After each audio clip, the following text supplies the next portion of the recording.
Well, greetings and salutations, everybody. Welcome to the best damn movie-related show on the planet Earth, the John Campea Show podcast, coming from right here in Las Vegas, and also back in our home studio. I'm, of course, your host, John Campea. Good to have you guys joining us. I'm joined today by Jonathan Boyko. Hey, guys. How are you? Chris Carr is here. Hey, everybody. And most importantly, you guys are here. Thank you so much for being here and making our little show part of your day. And here's how today's show is going to go. We're going to start off by talking about a few predetermined topics. Then the second part of the show, we're going to take your live comments and questions. If you have a thought, theory, opinion, question, or topic that you'd like to hear us address, go ahead and fire it on into our tip link at www.streamelements.com/JohnCampea/tip. And as long as we deem it appropriate to be addressed on our show, we'll answer it in the second part of the show. And the good news is this tip link is good 24 hours a day, 7 days a week. So if you guys are watching this show a little bit later in the day or listening to our podcast feed on Spotify or Apple Podcasts, you can send in a question anytime 24/7. If you send one in when we're not live, we'll just get around to answering it on the next episode. All right, guys, as you can see, I'm not in studio. I'm in Las Vegas, actually this time taking care of some business. But through the magic of technology, I'm able to be in studio with everybody. So we've got a number of things we got lined up to talk about. So we're going to start off with this. Now, you guys know that HBO is looking at doing a brand new, I guess the best way you could call it is a reboot of Harry Potter, but they're going to be doing it as a series, starting right from book one, going all the way through, what were there, 7 books? Yes. Yeah. 8 movies, 7 books, right? Right. And the last book was chopped into 2. Yeah. So they're going to be doing that with each book being a complete season. Now, they have brought in major heavyweight talent running this thing. I think you have like the Succession showrunners running it. You got like so one of the executive producers from Last of Us is going to be one of the main forces behind it. Like they're major heavyweights are going to be behind this show. And now the original director of the first Harry Potter movies come out and said, this is actually a spectacular idea. The folks over Variety writes in this. They said the following. They said originally Harry Potter director Chris Columbus said in an interview with People magazine that remaking J.K. Rowling's iconic book series as a television series for HBO is a, quote, spectacular idea because there is a certain restriction when you're making a film. Columbus directed 2000's Harry Potter and the Sorcerer's Stone and 2002's Chamber of Secrets. Many fans have questioned the purpose of a TV reboot, given the film franchise and pretty much perfect as it is, but Columbus sees its worth.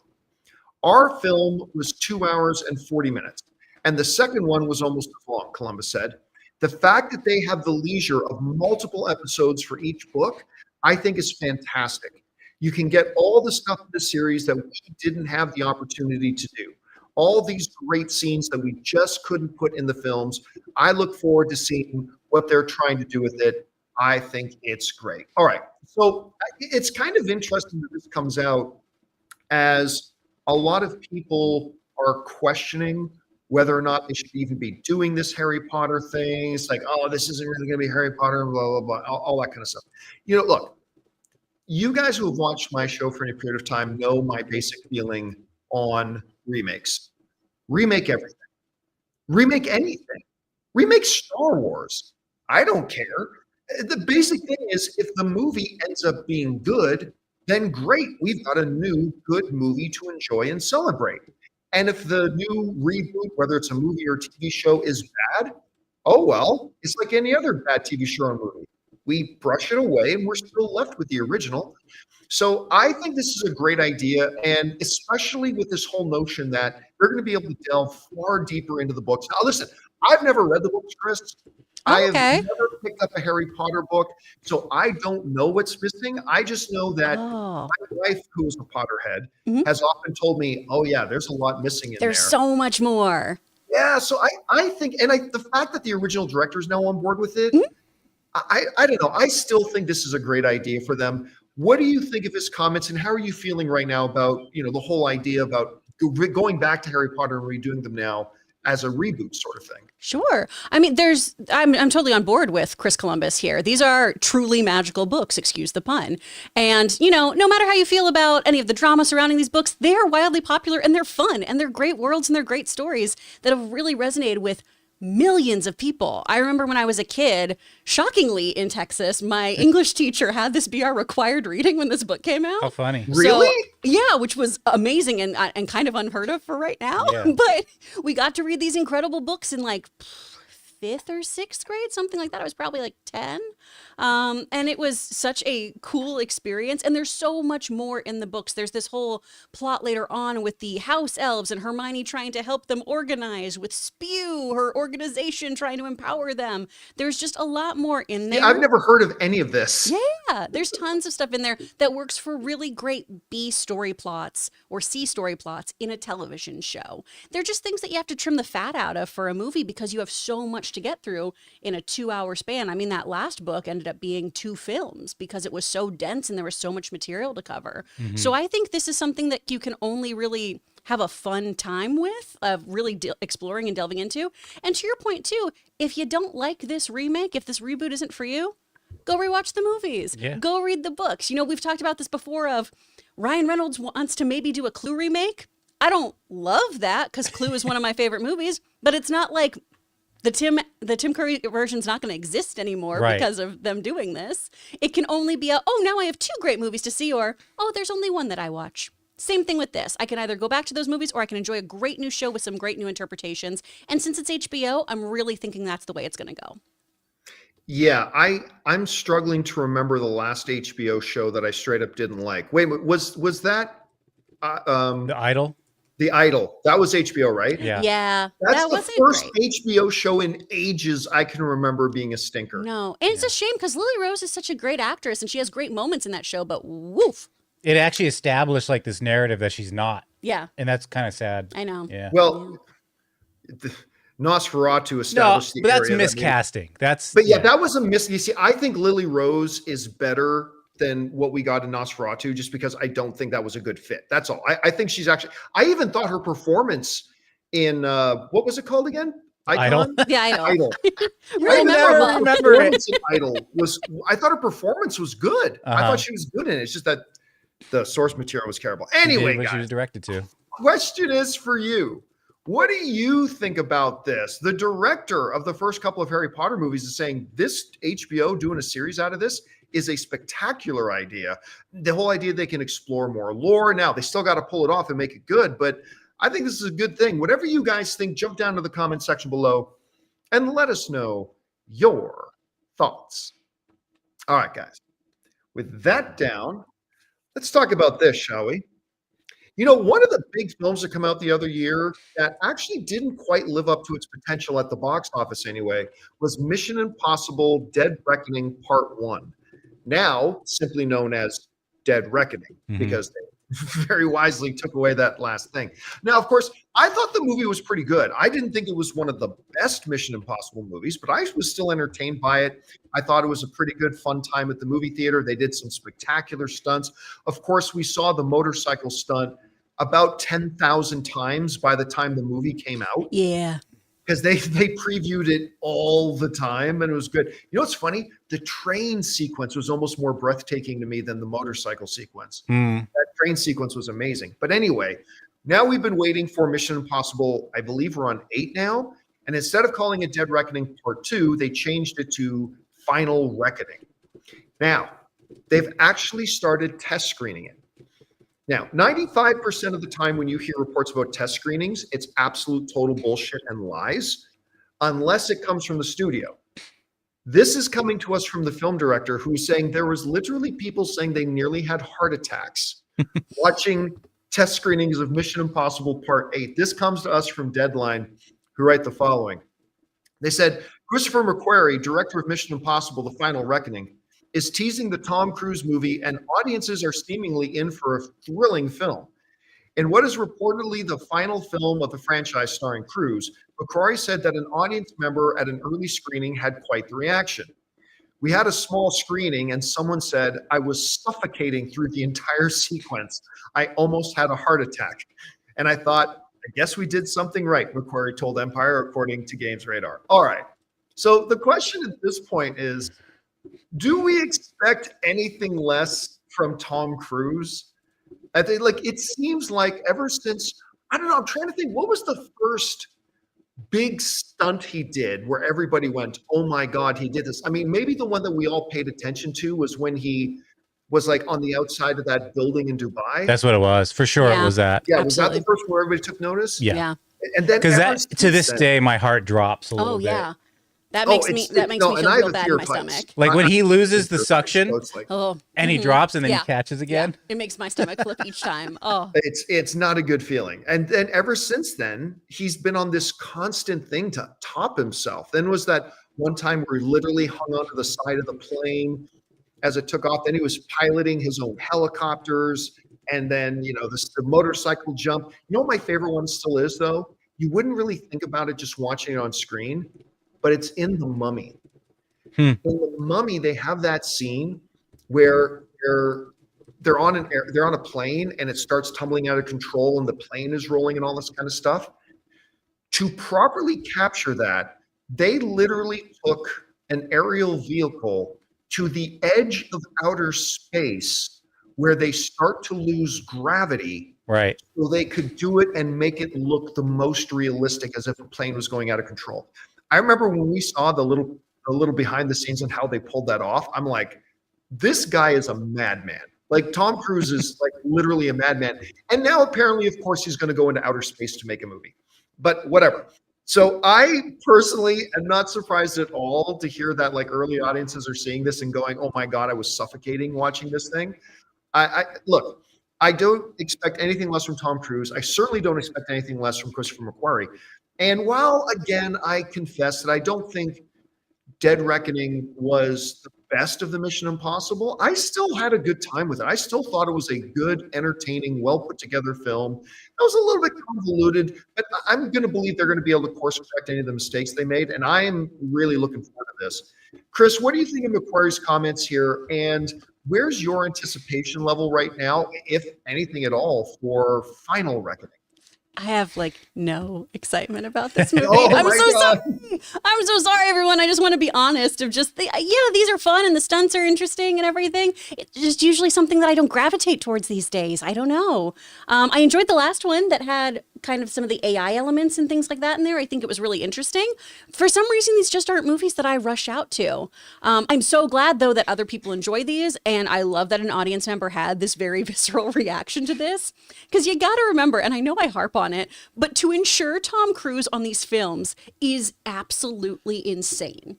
It is estimated, given the budget for Dead Reckoning Part 1, that his insurance costs somewhere between $2.9 million and $4.4 million. The exact amount I couldn't find. To insure him.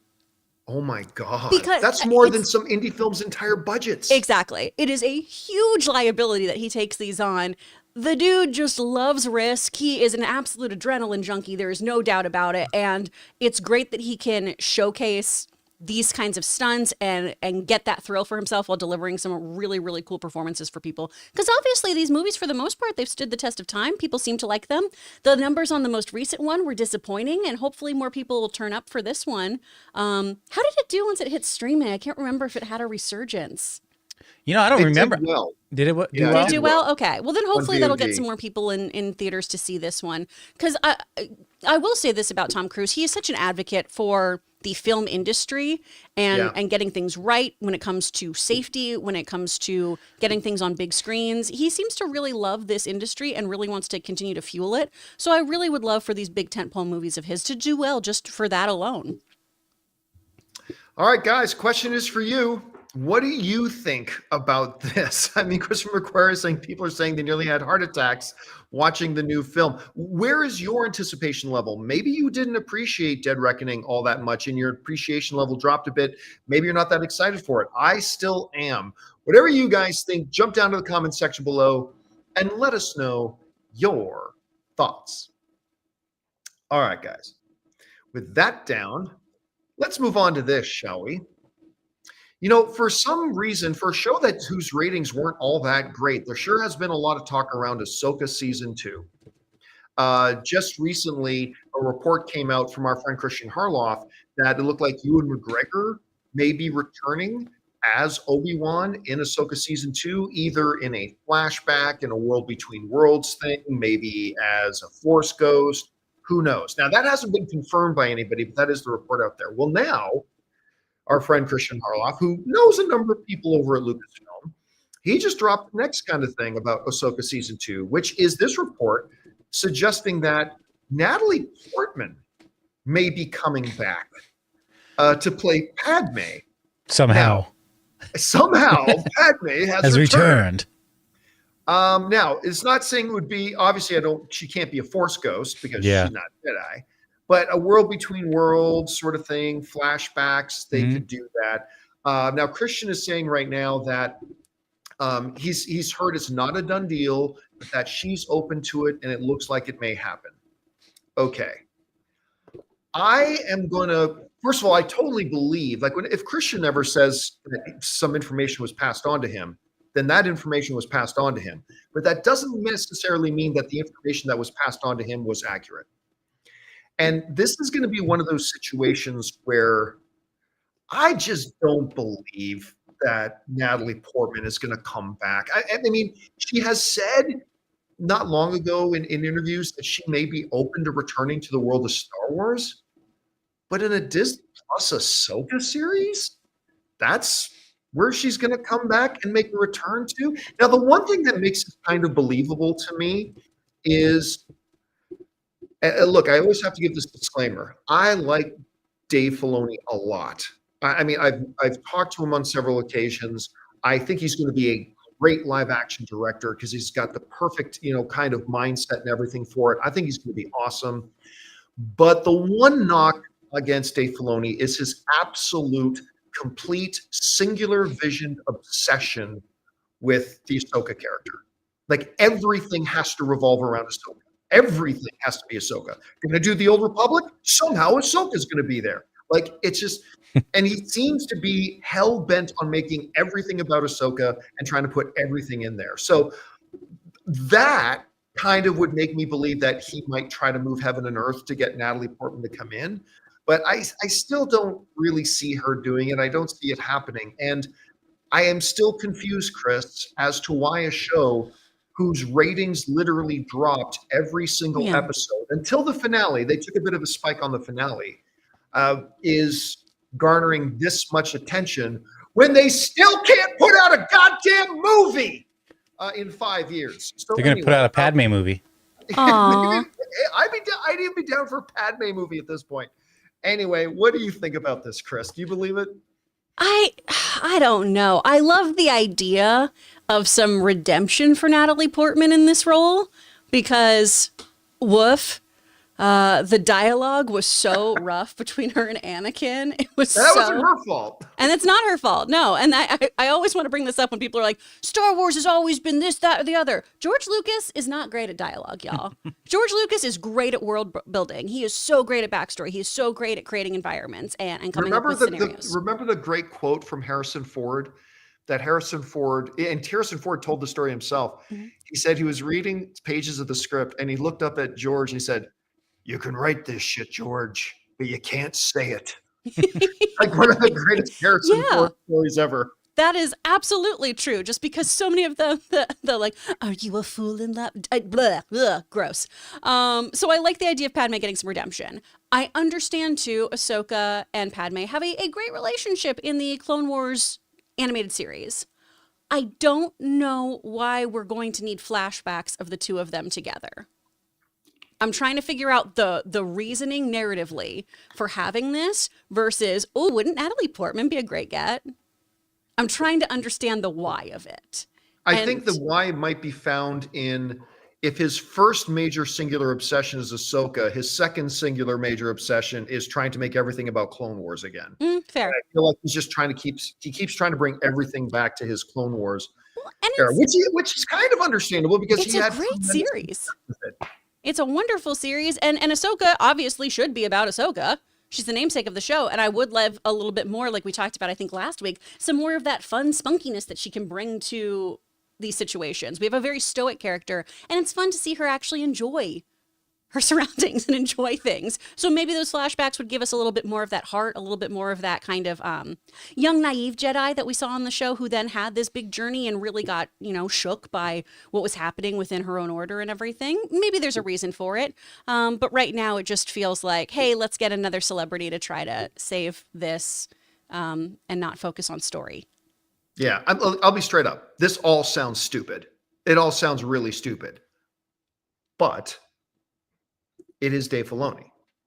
And even though it may sound stupid, if he puts out something, I'm definitely going to check it out because it can sound dumb. Listen, a lot of things can sound great and it turns out bad. Things can sound stupid and turn out good. Teenage Mutant Ninja Turtle, the last Teenage Mutant Ninja Turtle movie is a great example of that. To me, it sounded, I admit, it sounded completely stupid to me, and I ended up loving it. So maybe that's what it'll turn out here because until further notice, will give Dave Filoni the benefit of the doubt. So we'll see how it turns out. Anyway, guys, question is for you. What do you think about this? A report going around that Natalie Portman may be returning to the world of Star Wars in Ahsoka Season 2. I don't personally believe it, but I could see how it would happen. Whatever you guys think about this, jump down to the comment section below and let us know your thoughts. All right, guys, listen, we still got a couple things to talk about, including Avatar 3. We got a bit of a production update from James Cameron, including the official runtime for Avatar 3 and advanced ticket sales reports for Captain America Brave New World are in, and they're good, but not great. What do they tell us as far as what we can expect from the box office? We're going to talk about those things and a few things more, but before we do, we're going to take a quick second and thank one of the sponsors of today's episode of the John Campea Show podcast, our friends at PrizePicks. Guys, we want to take a second to thank a sponsor of today's video, PrizePicks. Are you guys like me, both a movie and a sports fan? Well, if so, then you know that the playoffs are here and it's now or never. If you love football and want to add some real excitement to the games, let me tell you about PrizePicks, the best place for your daily fantasy sports. So here's how it works. It's super simple. You just pick more or less on player projections. Think Patrick Mahomes will throw more than 1.5 touchdowns this week, or maybe Lamar Jackson will get over 250 passing yards. Make your picks in less than a minute and take your shot at winning up to 1,000 times your cash. Ann and I have been having a blast using PrizePicks every weekend. It's simple, it's fun, and it just makes watching the games that much more exciting. Plus, PrizePicks puts you first. With easy, fast, secure withdrawals, you can get your winnings in as little as 15 minutes, and they make deposits even easier. And right now, if you sign up today, you get $50 instantly when you play just $5. You don't even need to win to receive the $50 bonus. It's guaranteed. So don't wait. Download the app today and use the code CAMPEA to get $50 instantly after playing your first $5 lineup. That's right, play for just $5 and you get a $50 bonus instantly. PrizePicks, run your game.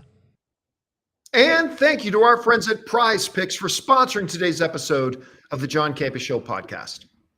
All right, guys, with that down, let's move on to this, shall we?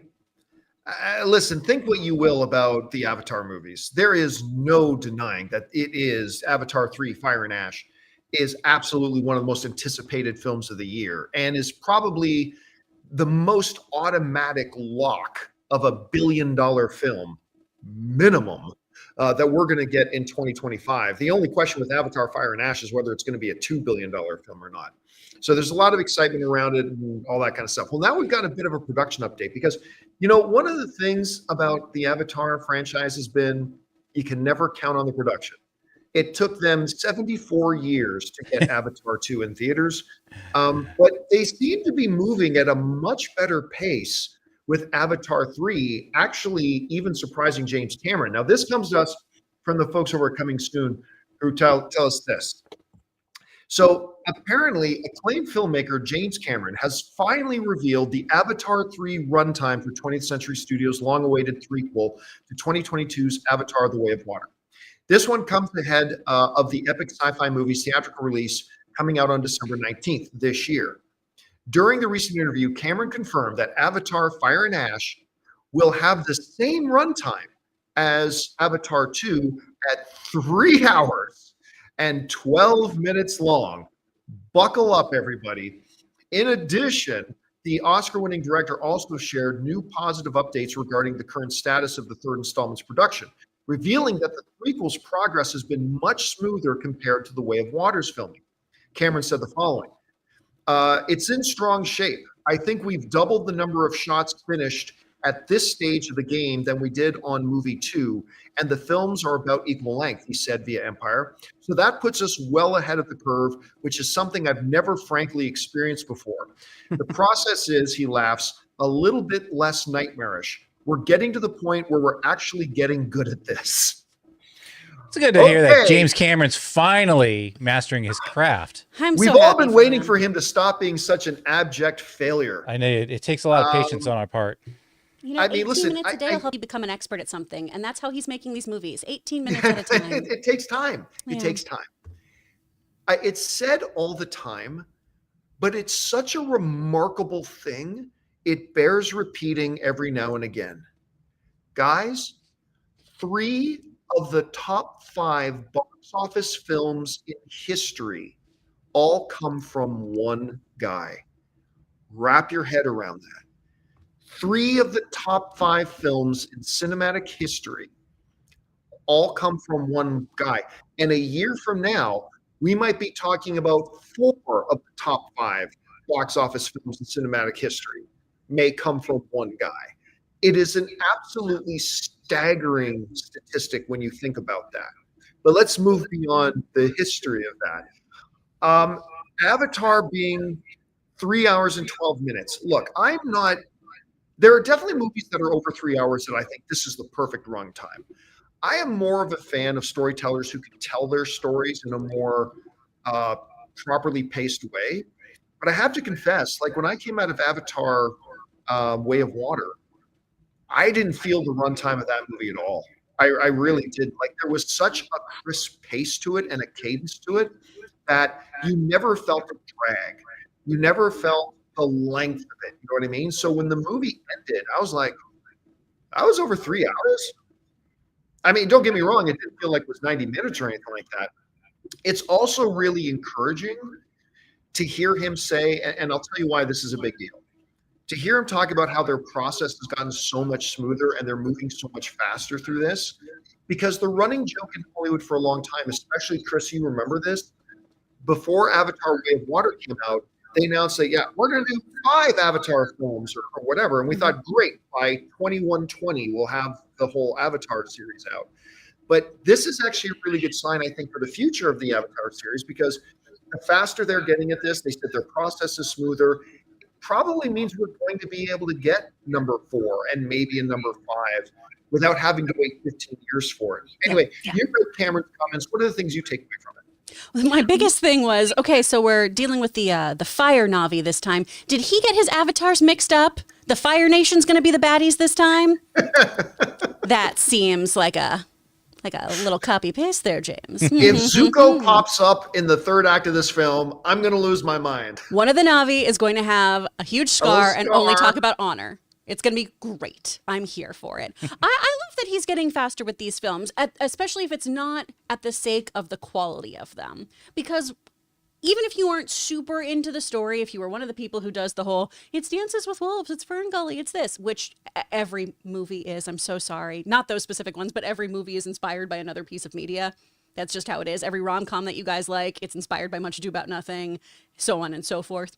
You can't deny that this is a visual spectacle. He does incredible, incredible work. And so if we're not negating any of that, if we're not taking away any of that artistry, any of that magic that he's able to create, then I love that they're speeding up the process, because I hate the idea of him being, with his walker, helping everybody getting their scuba suits on. I really want him to be able to maybe make some other movies too, maybe do some other things. Love that this is his passion project. Love that he is so about this. But it'd be nice if he was able to kind of diversify the work he's doing as well. And having things come into play a little easier will help him be able to create more things. I'd love another kind of spy thriller from him or something as well in addition to this. I love his stuff. Yeah, to your point, I mean, the guy who gave us Terminator, the guy who gave us True Lies, the guy who gave us the one drawback of this Avatar franchise, which again, the most successful films ever, but is the fact that it's completely monopolizing James Cameron. Because let's not forget, for years, James Cameron talked about doing Alita Battle Angel. And while I liked Alita Battle Angel. I had a good time with that movie, but it wasn't directed by James Cameron. Yeah. And I kind of, even though, and by the way, this is not casting any shade on who directed that, Robert Rodriguez? Yes. I think directed Alita. This is not me casting any shade on Robert Rodriguez. I think he did a good job. I think he produced a good movie. But I try to imagine what Alita Battle Angel could have been. Because like for 8 years, we talked about, oh my God, James Cameron's going to do Alita Battle Angel. And then when we found out, no, he's not. And I mean, he was still a producer on it and everything. That's fine. But it was like, oh, and then Robert Rodriguez comes along, does a very good job on it. I like the movie. But again, Alita Battle Angel kind of becomes the example of we are missing out on James Cameron. And let's face it, I don't know how, maybe you can look this up, Jonathan, how old James Cameron is. But I gotcha. He's got fewer movies in front of him than he has behind him at this point, right? He's got to be getting close to the end of his career. He's 70. Yeah. Not as old as I thought, though. What's that? He's not as old as I thought.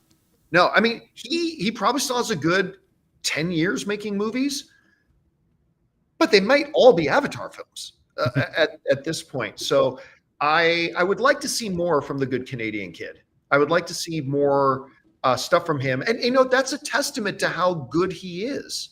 The fact that my big complaint about him is that I want more. That's a good problem to have. Anyway, guys, question is for you.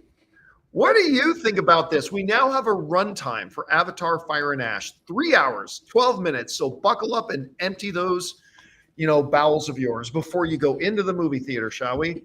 Into your Tree of Life themed popcorn bucket. There you go. It's going to be great. Whatever you guys think about it, jump down to the comment section below and let us know your thoughts. All right.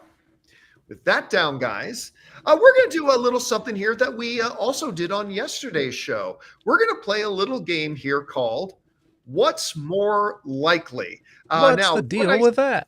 There it is. Now, you guys might remember what I do is I've jumped on last night onto our community tab on our YouTube channel.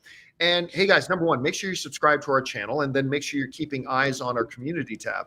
But I jumped onto our community tab last night and I just asked people, hey, you got some what's more likely questions for us? And I gathered up a couple of them and Jonathan's going to give them to us here. So Jonathan, what we got up first? All right. First up is Adam Mohammed and says, what's more likely, John, to make the most box office Fantastic Four or Superman? Ooh. Honestly, I think their box office potential for both of these films are going to be fairly similar. I still think Fantastic Four is coming into theaters on a position of strength, right? They're coming off of the MCU is coming off of Agatha, which was a surprise hit for them. The massive success of Deadpool and Wolverine. Guardians of the Galaxy 3 is still fresh on people's minds. People are enthusiastic right now about Fantastic Four, the return of Robert Downey Jr. Not that it's going to be in Fantastic Four, but they're riding some positive momentum. Superman, on the other hand, needs to dig itself out of the incredibly deep hole that the DCEU dug. And that might take a little bit of time. So I think both of the films can do well, but I think Fantastic Four probably stands the higher potential at this point. I don't know, Chris, what do you think? I don't know. Honestly, I feel like Fantastic Four is probably in the stronger position, but I think Superman has kind of a novelty to it of, hey, we're getting a new Superman. We're getting the new DCU.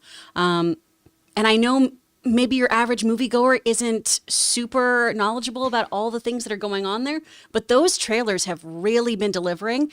And between the two, Superman and Fantastic Four, Superman just does have a stronger following as a character and everything. Fantastic Four has not had particularly great films ever made, not been particularly strong for your average movie-going audience, not even for your average point. comic book reader, I think, too. Even though they are the first family and they're fantastic and their stories are wonderful. Yeah. So I feel like Superman might just pull ahead just a scotch. I think Fantastic Four, if it's received well, can do a lot like Doctor Strange, the first one, Sure. because of the people's like kind of knowledge of that character, which it did 670. So I think if Fantastic Four does 650, it's doing great. Oh, yeah. Yeah. That's a good number for them. Yeah. So. All right. Next up from Mr. Gibbets.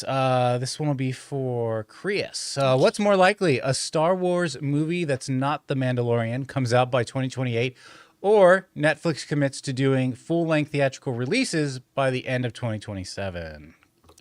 What say you? Any movies? Ooh. I feel like Mando would be the thing. They really He says seem to be besides capitalizing. Mandalorian. Oh, besides He's saying Mandalorian. besides Sorry, I Mandalorian, misunderstood that yeah. question then. Can you bring that up again, Jonathan? Yeah, it's besides that's not Mandalorian. Comes out by And 2024. 28? Netflix commits to doing full-length theatrical releases by the end. Oh, I'm going to go with Netflix. Isn't that weird? I'm going to go with Netflix. Never thought we'd hear Chris say, I'm going to go with Netflix. I know. But here we are. How about you, John? I feel like that's the one. I don't think. Listen, Netflix just announced that Greta Gerwig's Narnia film is getting a theatrical release. Yeah. Now, it's only going to be on IMAX screens, and it's only going to be 2 weeks. So they're asking like a full theatrical, proper release film by 2027. I think that's a 0% chance. I think Netflix may head towards that way, but I think it's going to take longer than just 2 more years. Like Netflix is moving very, very slow on this. And I think they're going to continue to move slow. And that's fine as long as they keep making progress towards that. So I'm going to say, oddly enough, I think the better chance, what's more likely, is that we get another Star Wars film by 2028, because I think there's a 5% chance of that. I think there's a 0% chance we get a full theatrical film from Netflix just by 2027. I feel like they'll announce a Star Wars movie. Oh, yeah. Well, we'll get 7 announcements. Yeah, I just by don't think it's going to April. happen. I have no doubt we'll get like 7 or 8 announcements. We'll get by 6 announcements that Kathleen Kennedy had differences with the Yeah, director. yeah, So, yeah. Yes. all right. Next up from Carlo Renews. John, what's more likely, Skeleton Crew getting a season 2 or not? Oh. Okay. Skeleton Crew, I think, other than Andor, is my favorite thing Star Wars has put on Disney Plus. Same. I think I may, by the finale, I think I may even liked it a little bit more than season 1 and 2 of Mandalorian. But it's close. It's close. I love Mandalorian too. And while I have heard that the viewership of each episode went up, which meant word of mouth was getting out there, people were jumping on board and people were staying on board, I don't know how much they've gone up, because as expected, the first week, the ratings were pretty low, and that was expected. So they've climbed, but have they climbed enough? I'm going to say it is more likely that we don't get a season 2.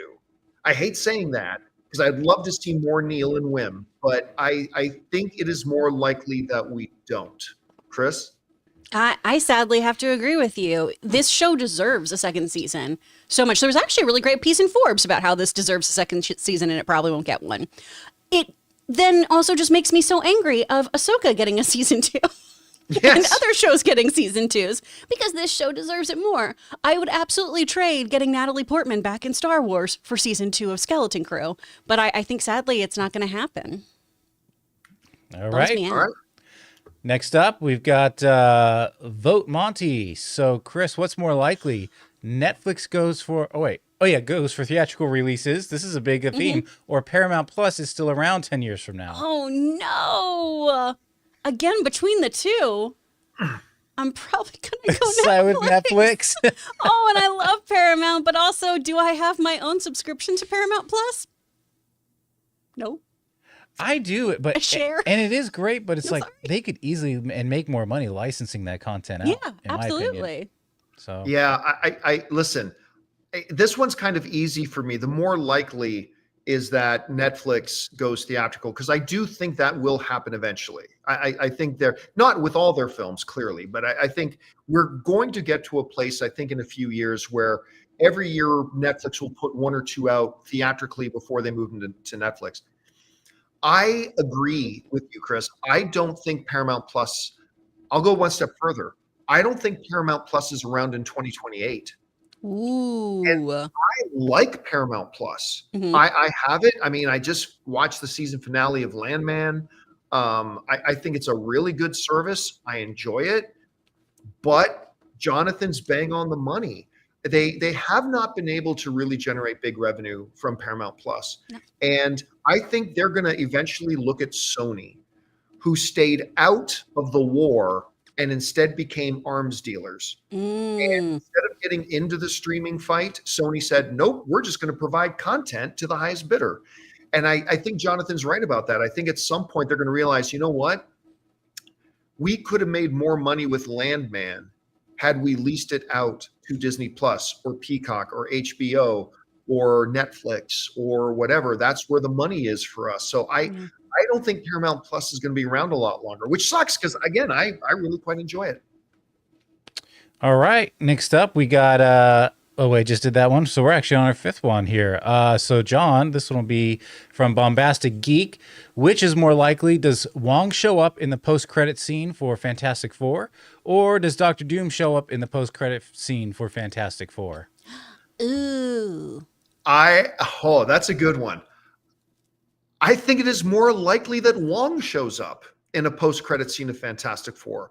Listen, I know people are like, look, I still get a bunch of emails from people saying, hey, so when Robert Downey Jr. appears as Doom in Fantastic Four, and I'm like, whoa, time out. Nobody said Robert Downey Jr. is appearing in Fantastic Four as Dr. Doom. I mean, is it possible? Of course it's possible. Do I think there's a decent chance he could show up in something like a post-credit scene? I think if he appears at all, it's going to be in something small like a post-credit scene. But again, quoting Kevin Feige, it is now the Wong cinematic universe. And I think if they're going to start introducing Fantastic Four, the way to tie them into everything else is with the new Nick Fury, who is Wong. And so I would actually say there's a higher chance that Wong appears in the post-credit scene than Dr. Doom. Chris? Nah, give the people what they want. Give them a pop. Doom, baby. It would Doom be at the huge. end. I mean, there's no doubt. It would be a huge pop. No doubt. The audience would go crazy. Everybody would love it. I completely agree. I just don't think they're going to do it. But I don't know. We'll see. All right, guys. And that's it for today's little What's More Likely. Keep your eyes open in the community tab for the next time I ask you guys to send in questions. You might see your What's More Likely question on our next episode. All right, guys.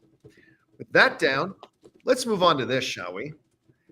It's weird to say we're less than a month away from Captain America: Brave New World. A movie that's still kind of in a weird way and in some kind of odd, ethereal kind of way, still feels to me like it's still 6 or 7 months off, but it's actually here. Now, we got the initial box office projections that said it's going to probably open anywhere between $85 to $95 million, which we brought up some charts and put that in perspective. That would actually be a pretty good start for the film if it's able to get that. But now some initial numbers, or at least reports about the pre-ticket sales have come out, because you guys know that the tickets are now on sale. I've got my tickets for opening day. I'm sure a bunch of you guys do too. And they're good, but not great. According to the reports, the Captain America: Brave New World pre-advanced ticket sales are far outpacing some recent Marvel films like Ant-Man and the Wasp: Quantumania, and also outpacing, Eternals. It's also outpacing the Marvels, obviously, but it's not outpacing, Deadpool, Wolverine. It's not outpacing films like that. It's still outpacing when you compare it to some of the more contemporary films that are out right now. It's outpacing things like Mufasa, which is about to cross $600 million, by the way. It's outpacing things like Sonic 3. but it's not outpacing other films in theaters right now, like Wicked or Moana 2. So hearing that, it kind of does suggest that it might come right in that spot. That would be somewhere between 85 and 95 million dollars. Again, if it does come, let's go to the high end of that. If it does come in at $95 million, that would have been in the upper end, like definitely in the top 10 of the biggest film openings of 2024. We'll see how it comes, but it comes in kind of in the under the 50% mark of what the average MCU film opens to. Again, this movie, kind of like Superman, has a few things working against it, just different things. Number one, I think a lot of people, fair or unfair, because this might be unfair, but it's the reality. I think to some people are looking at this movie as just, oh, they're making a movie out of the TV show. And that was one of the, remember we talked about that when Falcon the Winter Soldier was coming out. We talked about the fact that this is a little bit of a gamble on their part, because if they still plan on using Sam and Bucky in the future theatrically, having them do a TV show right now might hurt that a little bit later down the line. So we could see some people just kind of looking at it not really as a theatrical event, but rather as a extension of the TV show. The second thing that's kind of working against it is, Anthony, I love you. You're awesome. And I love Sam. But to a lot of people, that's not Captain America. Steve Rogers is Captain America is Steve Rogers is Captain America is Steve Rogers is Captain America. Right? And while Falcon and the Winter Soldier did a pretty good job of letting us see Sam slowly transition into becoming that and taking on the mantle, the fact of the matter is, not everybody saw Falcon and the Winter Soldier, right? And there's going to be a lot of people, including me, admittedly, that I didn't want to see Bucky as Captain America, and I didn't want to see Sam as Captain America. I only want to see Steve Rogers as Captain America. And if Steve Rogers isn't there, then let Bucky keep being Winter Soldier and let Sam keep being Falcon, but Captain America isn't there anymore. So I'm open to being won over, because like I said, I think they did a good job with that transition in Falcon and Winter Soldier, but I still think that is something that is going to cause some people to have some trepidation about it, if that's a good word to use here. So if they can open this thing with the pre-ticket sales numbers they've got, and actually open it between $85 and $95 million as an opening weekend, you take that as an unmitigated win. And if they can do that and get to that point, I think Harrison Ford Hulk is certainly helping things. I think a lot of people, I know I'm excited to see Harrison Ford Hulk. So I don't know. What do you think about these pre-ticket sales numbers, and where do you think this movie's going to come in? I feel like this is a little bit of an indication of some restored hope. Because we had everyone freaking out over Deadpool and Wolverine, obviously, but that wasn't really connected to this MCU yet, right? That was its own thing. That was a great kind of buddy project that we all wanted to go see. This is a return to the MCU that we all know or used to love, still love, however you feel about it. And I think that the steady progression of these films, the box office boom from Deadpool, but really Guardians of the Galaxy 3 and Agatha, restoring a little bit of that, okay, we're telling really good stories. Okay, we are doing character-driven stuff. There is a reason why I want to watch this. It's not just a whole bunch of like pieces that are maybe coming together at some point, one way or another, spaghetti at the wall. We kept having all those weird kind of post-credit scenes, right, where we have nothing happen at the end of it. Just like drops narrative. Hey, here's a new character. There you go. There's Hercules. So I think it's really great that we now have, I don't know why Butters had to yell about there's Hercules, but I think it's great that we have people having a restored sense of faith and wanting to get these tickets early on. I think it also speaks volumes that we're returning to that really fun genre within a genre of doing the spy thriller espionage kind of thing like we had with previous Captain America films. I think that's really important here too, when we play in that sandbox of, oh yeah, it's a superhero movie, but what's interesting is how these characters particularly deal with these situations in these different ways. I think that deadline projected box office between the 85 and 95 is a great number. I think that'd be wonderful for Marvel to hit that. You guys know me though, and I always feel guilty when I talk about this. I'm not a pre-ticket buyer. I'm always so excited about movies, and I never buy my tickets in advance just because my schedule changes so much. So I hope that you all, if you did want your tickets, have gotten them and are excited about them. But I'm still going to be that weirdo who shows up on the day 5 minutes before the movie, hoping I get to sit with my husband. I don't even know how that works. Well, we get 2 tickets next to each other, Jonathan, and then we sit next to each other. Well, hoping like We on hope the day so. of it. Yeah. On This the also- day of, I mean. It helps though too when you go to the early showings, Well, which is what that's I true. usually do That's now true. too, Yeah, because children are monsters, and I just can't sit in theaters with all you rude That people. Regal, man, it is a storied theater. It's a mess. I just messaged them as to get a much refund as because I I tried used- canceling, and they didn't take my cancellation. As much as I used to hate on AMC back when I used to go to ArcLight, and this was actually even like pre-selected seats. I used to say AMC was just like it was like a zoo. It was just crazy mayhem. It's so much more like calm now compared to like your It's Regal. it's just the location I go to. Yeah. But at that point, if I'm going to drive to a movie theater, well, I'm going to go to the AMC at Universal. Yeah. That one's so pretty. I like that one. Yeah. Those are I'm my gonna say problems, though. this. That's not about this movie. If the movie does come in between 85 and 95, again, I think that's an unmitigated win. I have my doubts it's going to get that number, though. Oh, really? I have my doubts. Like, I still think it's going to be a big opening. Like everybody raved about how huge the opening was for Sonic. I think it's going to have a bigger opening than Sonic, but I have my doubts. Hopefully I'm wrong. I just have my doubts that it's going to get to that 85, 95 million. I mean, it's going to get some from me because I already got my tickets. Anyway, you know what? Let's take a second. I want to pull this up because I have not looked at this. Let's go over and take a look at this for a second. Here I've got the Captain America Brave New World opening day. Let's look at the first reasonable showtime here. 5:30 p.m. All right, let's open that up. Oh, that's my screen. Wait, I don't know. Yep, that's my screening. One of those is my seat. All right, so this is not bad. See, I would consider this a sellout. Like in my head, if the only seats that are left are single seats and the front section, I kind of consider that a sellout. And this looks like it has that. Okay, so that's the 5:30. What about the 8:30? Let's bring up the 8:30. Again, Yeah. kind of a sellout. Okay, let's look over at IMAX. 8 p.m. IMAX. Wow. Wow. Who is that? Who is that psycho? You're sitting the right in first the middle row. at the very front. Okay. Whoever it is, that's who me not and Logan bad. are going to end up next to. Keep that man away from matches.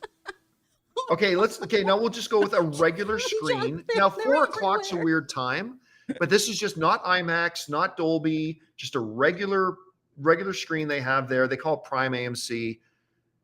Okay, so that's a 4 o'clock showing. That's a weird time. Yeah. But still got some tickets selling there. Yeah, it's all right. I mean, it doesn't look bad for starters. So I don't know. We'll see how it all turns out. Guys, question is for you. What do you think about this, about the pre-advanced ticket sales? They're good, but they're not great. The projections are still holding at 85 to 95 million opening weekend. Do you think it's actually going to be able to make those numbers? I admit I have some doubts. Maybe you think it's going to exceed those numbers. That would be great if it did. Whatever you guys think, jump down to the comment section below and let us know your thoughts. All right, guys. With that down, it's time for us to move on to our questions. And we're going to let Chris Carr go. She's got a long drive ahead of her to get home. So we're going to let her get out of here. Thanks, man. So, Chris, thank you so much for being here today. Thank you. And where can people, we bring up and mention people all the time, but I still get people asking me sometimes. Chris is a vocal coach. How would I sign up for voice lessons? How can people do that if they wanted to, Chris? Oh my gosh. All you have to do is head on over to speakfriendstudio.com. You can send us a message through there. We will have a new intro to VO course happening in February. I will be posting about that soon. Also, if you want to hear some of my voiceover work, as well as some of my students who got cast in this, go check out the podcast, Your Story Will Be Different. It's so fun. They are RPG games that have now been brought to a narrative style, and we all got to voice a bunch of characters in it. So go check that out on whatever podcast you choose. All right. And now, guys, before we get to your questions, we're going to take another quick second and thank another sponsor of today's episode of the John Campea Show podcast, our friends at BetterHelp.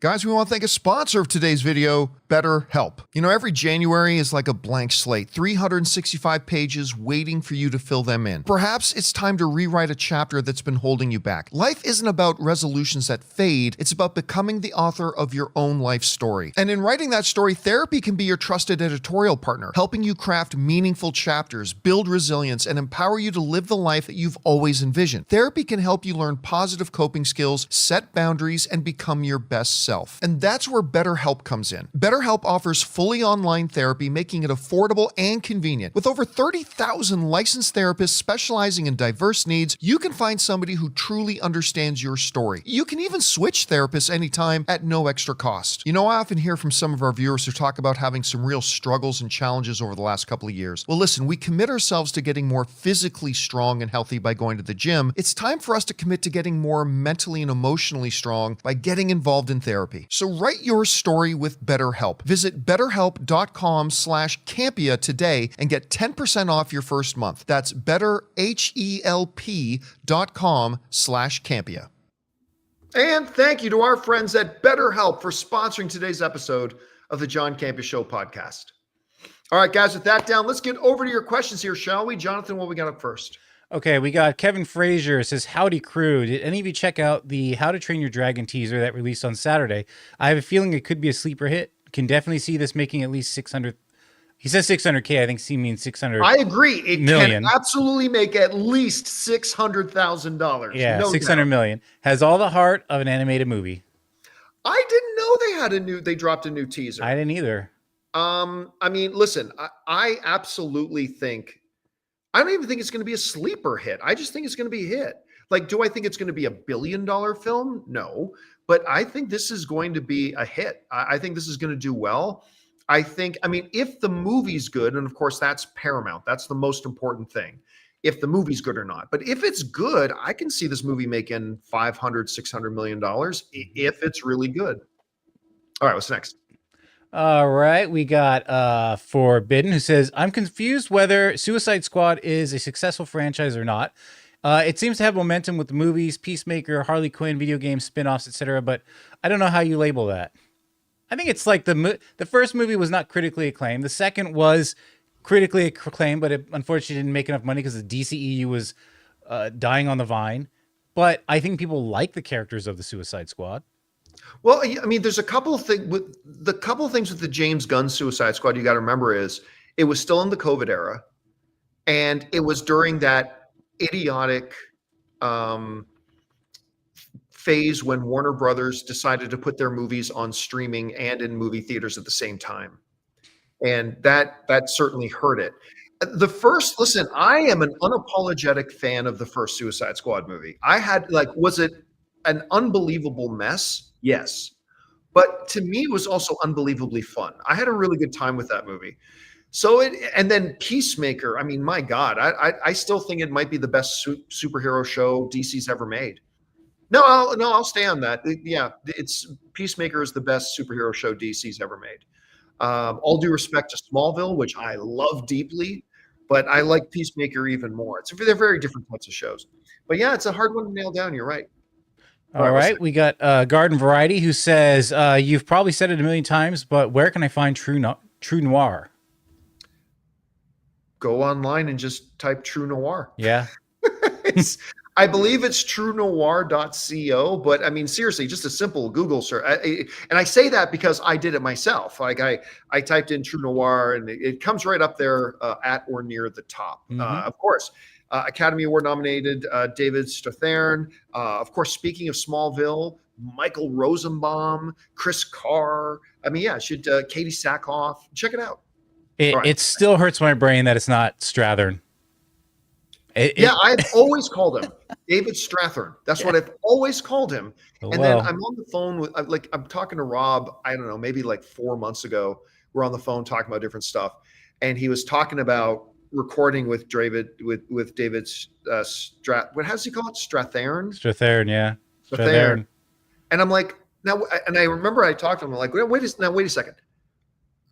Are you saying that right? Or am I saying it right? He goes, it's Strathairn. I'm like, well, holy shit, I've been saying it wrong for 15 years. I had no idea.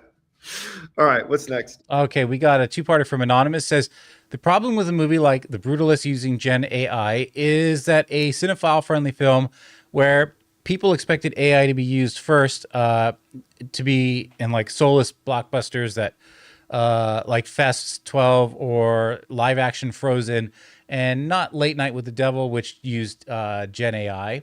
And the fight on Gen AI is really disheartening as we see masters like Ridley Scott, James Cameron, and Paul Schrader proudly coming in favor, while makers of dumb blockbusters like Michael Bay and Illumination came in against it hard. Again, and I can't emphasize this enough, AI is just a tool. It's just a tool.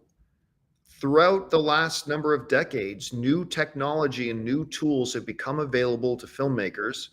And quite often when new tools become available, there are people who cry foul, who didn't like that they're doing that. And, certain computer technology took away but we all just accepted that as just another tool in the filmmaker's tool belt.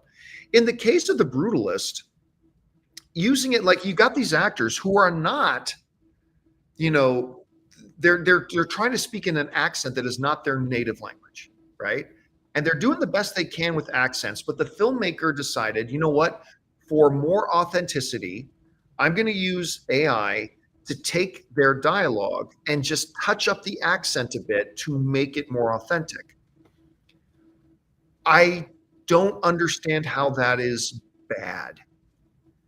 Again, any more than a color correctionist, because every film now has color correction. I don't see how that's bad any more than a color correctionist taking a cinematographer's work and touching it up and doing some work on it and making it into something that it wasn't originally shot as. I really don't see the distinction. Now, what will normally come up is a slippery slope argument, right? Rather than arguing the actual merits of a filmmaker using a tool in a creative and responsible way, people who want to argue against AI, and I have some arguments against AI as well, don't get me wrong, but I'm just saying a lot of the times it becomes a slippery slope argument. It's not an argument about the actual issue. It's about, well, this will lead to this. Well, we're not talking about that. We're talking about this. And I really don't see any issue with The Brutalists using AI in the way in which they did it. Now, of course, there's just like any other tool, it can be misused. For sure, it can be misused. You can use it in the wrong way, just like any tool. But as long as you use it in the right way, I think it's just another tool in their tool belt. Mm-hmm. All right, what's next? We got Elif, who says, hi, John and crew. Just finished Creature Commandos. Enjoyed the show. The finale was a heartbreaker. My favorite episode was G.I. Robot. The story between G.I. Robot and the old man was so cute until that they went to that meeting. Oh, boy, what a bloodbath. Yeah, I had a feeling that was a turn. Yeah, I had a feeling something like that was about to happen. Yeah, that was a turn. Nazis. I love G.I. Robot. Still, my favorite episode is Weasels. I haven't had an animated show leave me feeling so devastated as the Weasel episode. Like that just devastated me. And it wasn't for Weasel per se. For those of you who've seen the episode, you know what I'm talking about. It was so, and it was an episode that totally changed our perception of Weasel. Like going all the way back to Suicide Squad. It completely changes our perception of him. And it was really quite good. Again, I don't think it's as good as, say, Invincible season 1, although it's radically superior than Invincible season 2. But I ended up really liking Creature Commandos. All right, what's next? Tender Whisper says, salutations. I planned on seeing Nosferatu in theaters, but I just saw that it's available digitally along with Sonic 3. How are theaters not objecting to movies being available at home after only a couple of weeks of release? Well, they do object. Mm-hmm. They do object. But I mean, one of the many, many, many repercussions of the pandemic was that it put the distributors in the driver's seat and it gave them all the power. And they are using that power to destroy the film industry. These types of things are the things that will lead to the destruction of the film industry. Putting movies available on home viewing so soon and so quickly, there's an old saying, Jonathan, called being penny wise and dollar foolish. Mm-hmm. Like, they see that they can grab a penny right now, but they forget to look at the fact that grabbing this penny now will cost them $1 later down the road. Short-sighted. And that's what's happening with these studios and distributors right now. They're being penny wise and dollar foolish. They're being short-sighted. They're saying, "Oh, we could do this," and not realizing that 5 or 10 years down the road, hell, 3 or 5 years down the road, they are causing irreparable damage to the industry as a whole. And I think a lot of them just don't care because of how fast movie executives turnover is. Like, I think probably some executive vice president in some company doesn't give a shit that he's ruining the industry 5 years down the line because he knows he's not going to be there in 5 years. So it doesn't matter to him. So it's pretty short-sighted, and they better start doing something about it. All right, what's next? Okay. We got Brian H says, "Hey, John and crew. So I lost my dad the night Hurricane Milton hit. I live in Tampa Bay, but not because of the storm. He battled cancer. Oh, I'm so I was sorry late to hear that, man. Yeah, I was late to the party, but I recently watched a Goofy movie. Sight unseen, I bawled my eyes out. I never thought seeing this for the first time would put me in my feels on my relationship with my dad. I want to ask, what are your favorite father-son movies besides the Goofy movie? Onward comes to mind. Damn you, Disney." By the way, that Goofy movie, it's one of my wife's Anne's favorites. It's one of her all-time favorites. A really good father-son movie. You know, one of the ones I like because of the complexity of the relationship was Kenneth Branagh's Thor. Mm. At the end of the day, that first Thor movie was a movie about fathers and sons. And I think when you look beyond the space bridges and the magical hammers and the giant destruction robots, you get a really touching film about how fathers and sons tragically view each other sometimes and mistakenly view each other. And so that's really good. Now, you know what? I'm sure I could come up with better examples than that. I would just have to think about it. Did you ever see? I got a picture over here. Did you ever see Frequency with Frequency? That was really. They even made a TV show about that afterwards. Mm-hmm. Frequency that was such an interesting concept. Yeah. That whole thing about being able to talk to each other over time and stuff like that. That was a good one too. That was a really good one. All right. So moving forward, we got Brian H has a couple. Sorry, somebody in the live chat, Richard Lloyd, is saying a really, really good one. Lion King. Oh yeah. Lion King's a pretty damn good one too. Oh, I have another one, Big Fish. With Ewan McGregor. Yeah, that's the Tim Burton one, right? Yeah. Yeah, that's actually a pretty good one too. Yeah, that's a good one. All right, what's next? All right. Brian H, apologies. The father 2 of 2 question was me. Your name came through. Thanks for all you do on brightening up my afternoons as I work from home, Campea crew. And, well, thank you so much, and thank you for allowing us to be there with you as you're working from home, man. We appreciate that very much. Mm-hmm. And then finally, one more from Brian. Says, last question. My love of movie started when Remember the Titans was made about my high school back in 2000. Nice. I can't believe that movie came out 24 years ago. The movie came out my senior year, and our school was so hyped. Not to mention it was a good movie. What got you started on your movie faves? Star Wars for you. Yeah. It was Star Wars. It was my mom. I've told the story before, but it kind of was one of the most formative experiences of my young life. My mom, as a child, it's my earliest childhood memory. My mom taking me to see Star Wars when I was just a wee little kid. And that kind of Star Wars became everything to me. Like my cat's name was Luke Skywalker. My bed sheets were Star Wars. Everything was Star Wars. And there's nothing different today. If Anne would allow it, our bed sheets would be Star Wars bed sheets. I still have my, from when I was a kid in the 80s, I still have my shower towel that was Return of the Jedi. Yeah, I got Actually, I do have a Star Wars towel. Now that you mentioned it, I have a Star Wars towel. Where you know what? It's packed away with our camping gear because we use it on the beach. I'm gonna pull it out and start using it. All right. What's next? All right.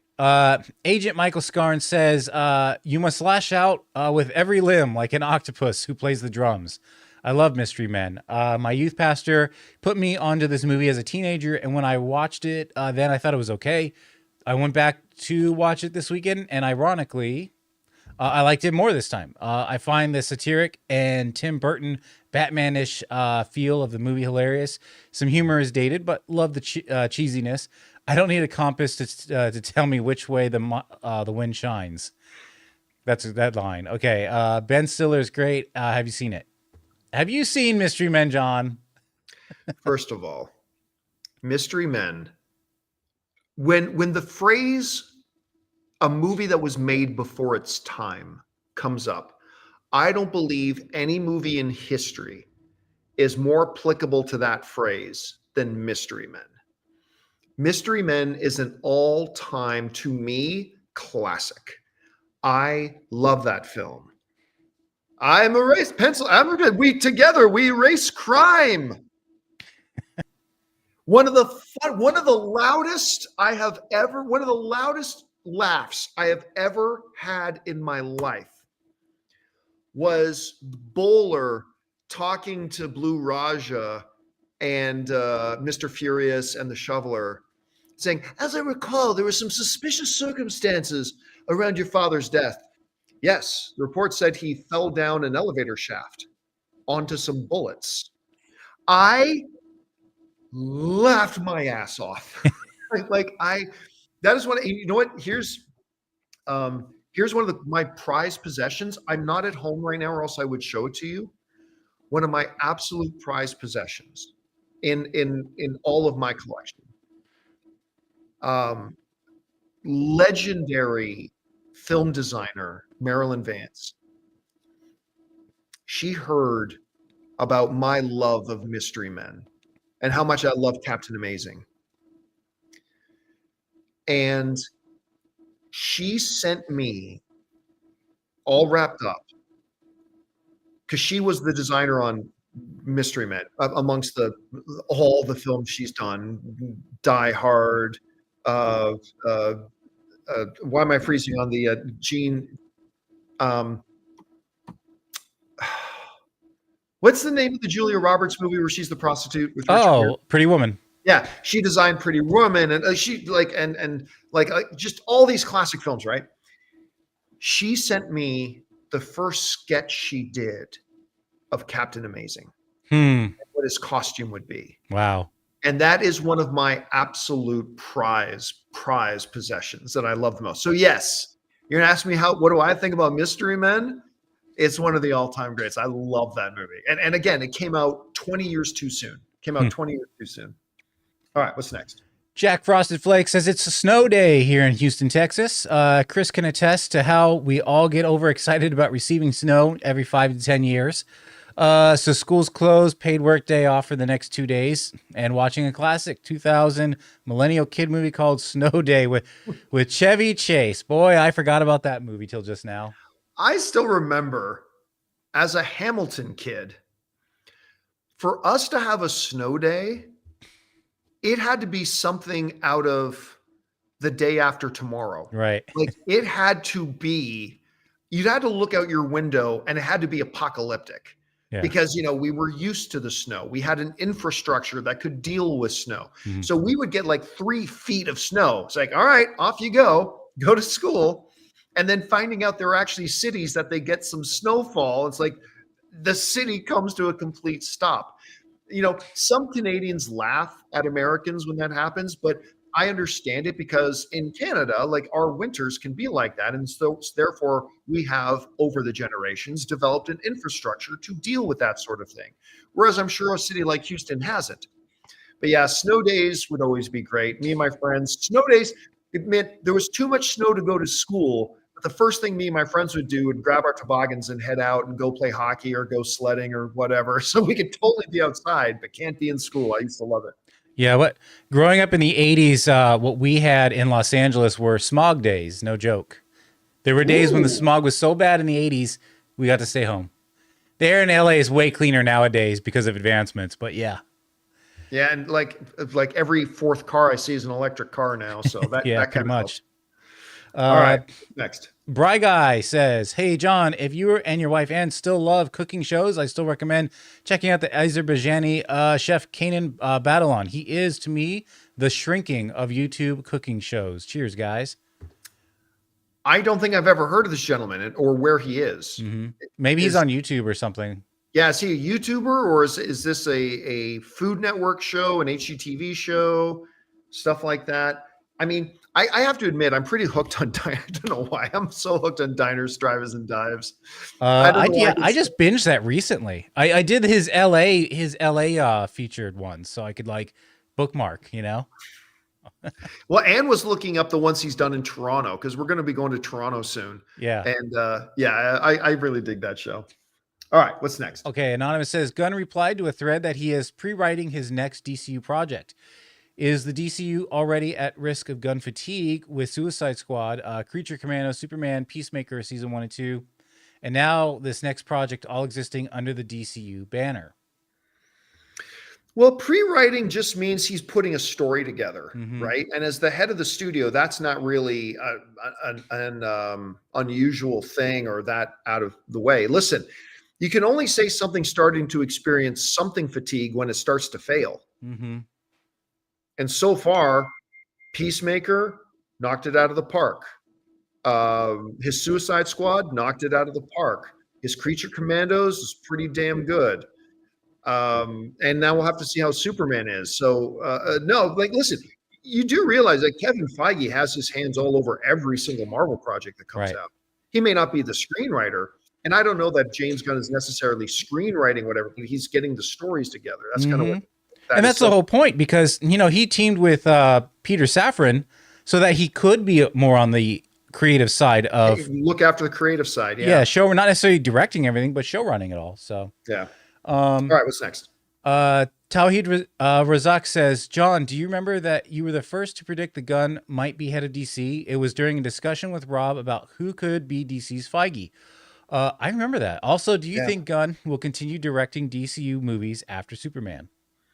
I just don't want him to do it often. Right. Running a studio is a full-time job. And so I think it was a very good idea for him to direct the first movie, set the tone. Great. And he is one of the great directors right now. So he should and will make more, but he needs to pace them out and he needs to space them out. And so will he direct more? Absolutely. But I hope it's not too soon, because I would like him to really focus on, creatively running the studio. That would be good.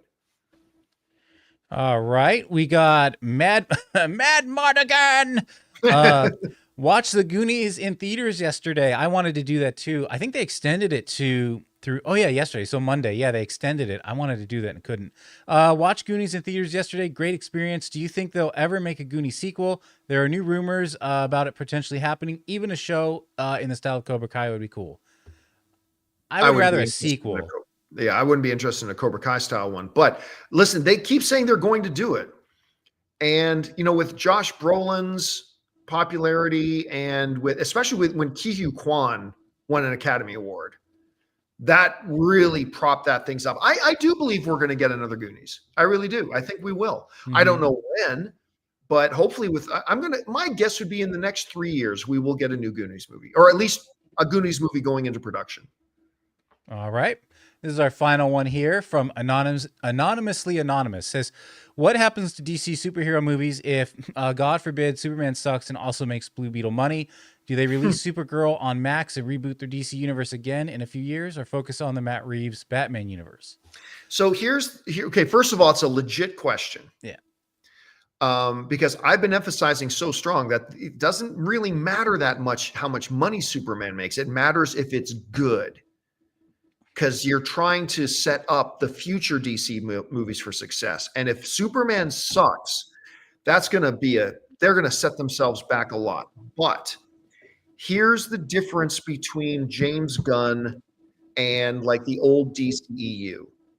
The old DCEU would abandon their plans and freak the fuck out and totally change directions and overreact and be completely reactionary over every little thing.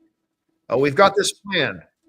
This thing went wrong. Change everything. We're going to change directions now. Like it was just that. If Superman comes out and sucks, it's horrible for DC. Horrible for them. But you're not going to see them bail on the plan after one bump, right? You're not going to see them bail on the plan after that.